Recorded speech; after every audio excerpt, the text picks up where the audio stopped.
नमस्कार। मेरा नाम है गौरव कुमार पांडे और आप यह शॉर्ट डिकोडेड सुन रहे हैं, देख रहे हैं। आपका स्वागत है। लेकिन आज एक बहुत गंभीर विषय है।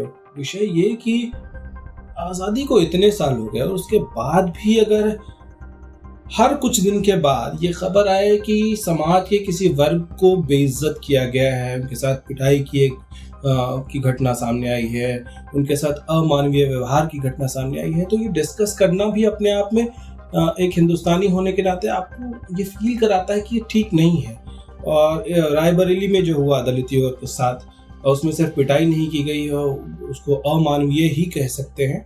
और उसी पर चर्चा करने के लिए आज हमारे यह शॉर्ट के एग्जीक्यूटिव एडिटर और वरिष्ठ पत्रकार नागेंद्र शर्मा हमारे साथ हैं। नागेंद्र जी, बहुत स्वागत है आपका। जी, शुक्रिया, आपने वक्त दिया। ये जो घटना आई है रायबरेली से, ये पहली घटना नहीं है। उम्मीद तो है कि ये आखिरी घटना हो, लेकिन मतलब हम सब ये प्रार्थना कर सकते हैं, लेकिन ये आखिरी घटना भी नहीं होने जा रही है। क्या इसका मूल कारण, हम बार बार ये आरोप तो लगा देते हैं कि सियासत सियासत सियासत, लेकिन सियासत नहीं है ये। कुमार, आपने बिल्कुल ठीक कहा। ना तो ये पहली घटना है और बड़े दुख के साथ कहना पड़ता है, ना ही ये आखिरी घटना होगी। देखिए, एक बात आपने कहा कि आजादी के 75 वर्ष बाद हमारा जो समाज है उसमें देखिए जाति बहुत बहुत गहरी जड़ें हैं और उसके चलते जो असमानता है वो शताब्दियों से चली आ रही है।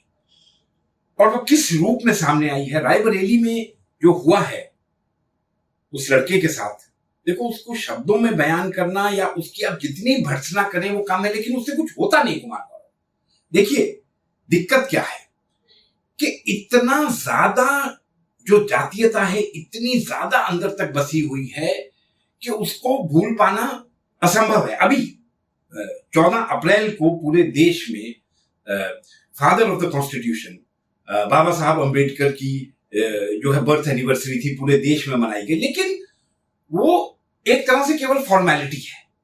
फॉर्मेलिटी क्यों है कि मनाते हैं उसे राजनीतिक दल मनाते हैं, सरकारें मनाती हैं, उनके वहाँ अलग तरह का रेस है कि बाबा साहब हमारे हैं तो बाबा साहब आपके नहीं है, तो हम उनके ज्यादा बड़े भक्त हैं, अनुयायी हैं, आप ज्यादा बड़े नहीं। तो वो जहां तक अगर उसका राजनीतिक फायदा मिलता है तो ठीक है, ले लीजिए, लेकिन जो उनकी असल में टीचिंग्स थी या जिसके लिए उन्होंने अपना पूरा जीवन लगा दिया, क्या उस पर कुछ हो रहा है? देखिए, क्यों नहीं हो रहा है? इसलिए नहीं हो रहा है कि जिस तरह का एक सामाजिक आंदोलन चलना चाहिए था।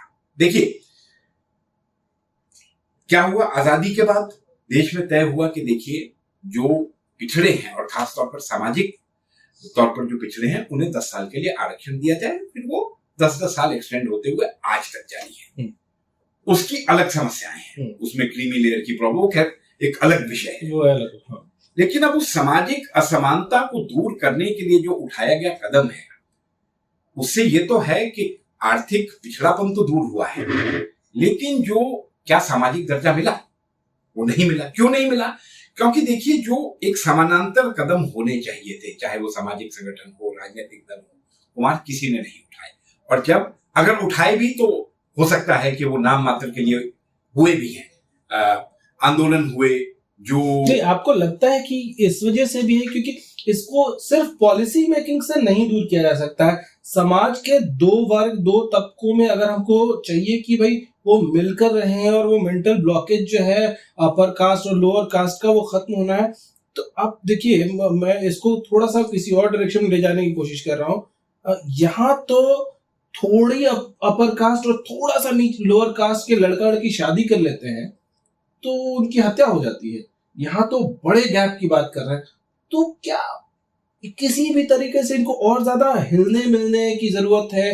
पॉलिसी से इतर ग्रुप्स जैसे आप बात कर रहे थे, या जो लोकल लीडर्स होते हैं, नॉट पॉलिटिकल लीडर्स, जो प्रभावित करते हैं अपने थॉट्स से, उनको इन्वॉल्व करके इसको और ज्यादा इनको पास लाने की जरूरत है। आपने बहुत एक महत्वपूर्ण उदाहरण दिया है।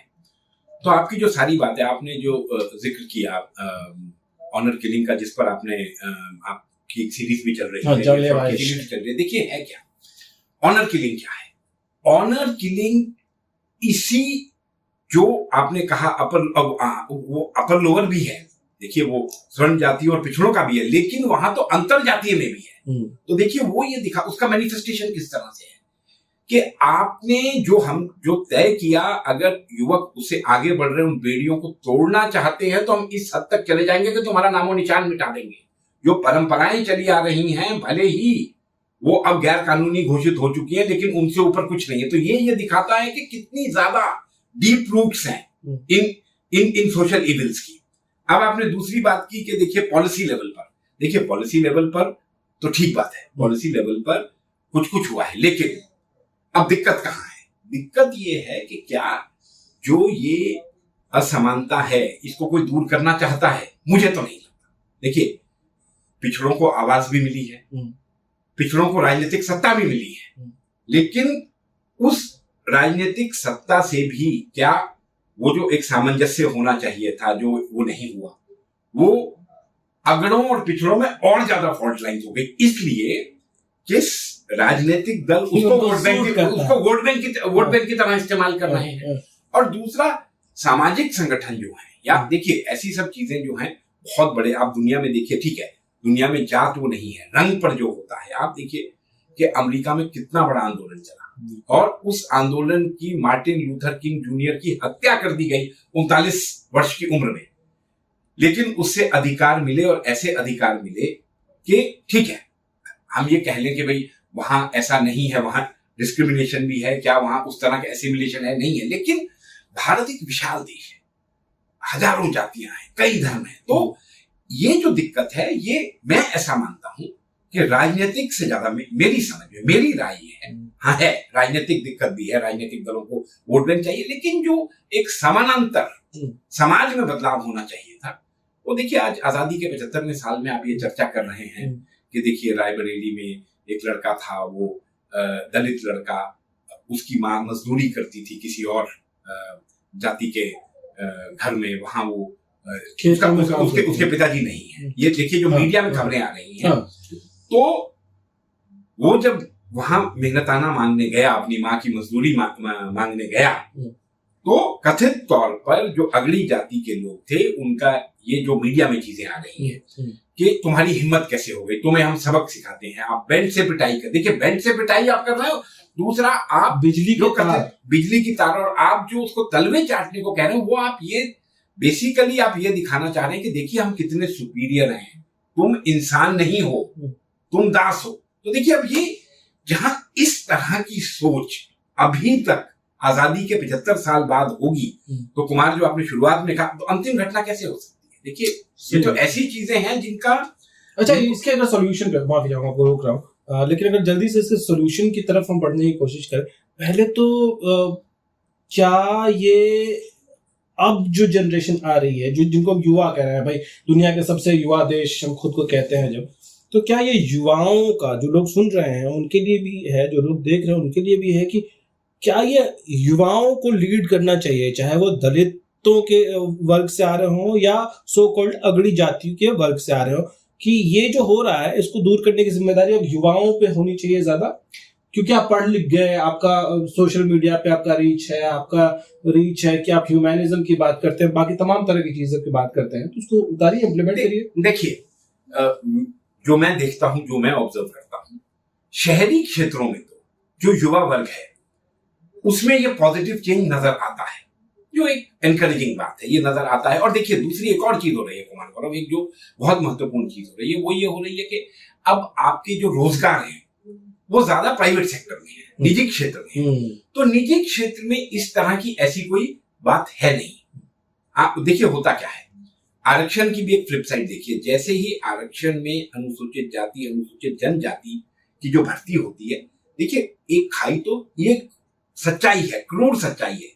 आप प्रोफेशनल कॉलेजेस ले लीजिए, मेडिकल कॉलेज ले लीजिए, इंजीनियरिंग कॉलेज ले लीजिए, तो जो बच्चे बेचारे जो रिजर्वेशन के थ्रू आते हैं, उनसे एक तरह से डिस्टेंस तो उसी दिन से शुरू हो जाता है। और देखिए मैं नाम नहीं लूंगा, कई प्रीमियर कॉलेजेस हैं जहां उनके फ्लोर अलग कर दिए जाते हैं।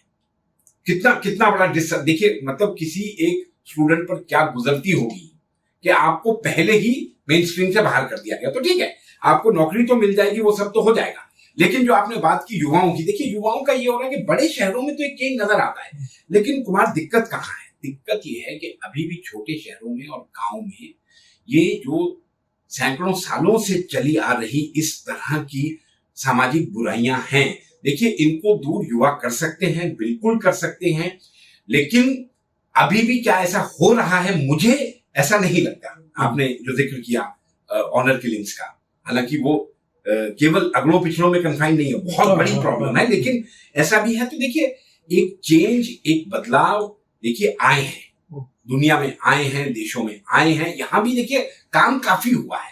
नहीं, मैंने ये युवाओं वाला एंगल इसलिए जिक्र किया क्योंकि इस वीडियो में, इस घटना में, रायबरेली वाली जो घटना है, सारे युवा हैं, इस पर सारे युवा, उसमें से 2 तो जुवेनाइल भी हैं।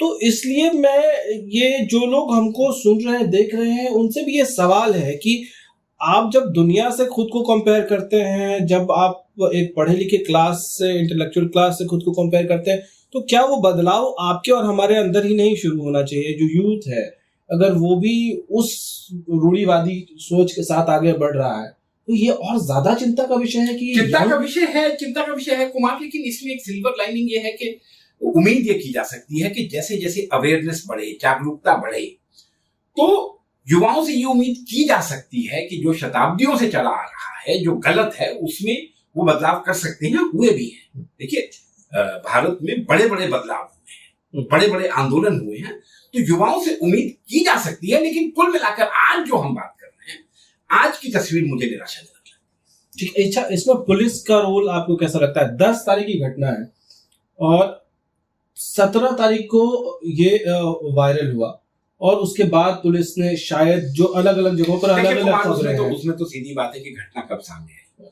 देखिए पुलिस कैसे पता चलेगा? पुलिस को तो तब पता चलेगा या तो जो पीड़ित हैं वो खुद पुलिस स्टेशन जाएं। मुझे ये लगता है अभी तक जो चीजें सामने आ रही है कि वीडियो वायरल होने के बाद जो पीड़ित परिवार है वो पुलिस स्टेशन गए हैं, कुछ जगहों पर गिरफ्तारियां भी हुई हैं। नहीं, कुछ जगहों पर ये भी है कि वायरल होने के बाद पुलिस ने रीच किया, हो सकता है। देखिए, तो अगर ऐसा है तो फिर इस मामले में पुलिस को कह सकते हैं कि एडमिनिस्ट्रेशन, देखिए अभी बहुत शुरुआत है। और कुमार एक चीज का ध्यान रखिए, पुलिस हो, कोई और लॉ इन्फोर्समेंट एजेंसी हो, वो केवल आपके समाज को ही प्रतिबिंबित करते हैं, समाज का ही रिफ्लेक्शन है। तो अभी तक तो इस तरह पुलिस के रोल की कोई शिकायत नहीं है। मैं वही कह रहा हूँ कि अच्छी बात है कि अगर वायरल होने के बाद पुलिस ने संज्ञान लिया है, उस फैमिली तक पहुंचे हैं, तो ये अच्छी खबर है, ये एक पॉजिटिव एंगल है।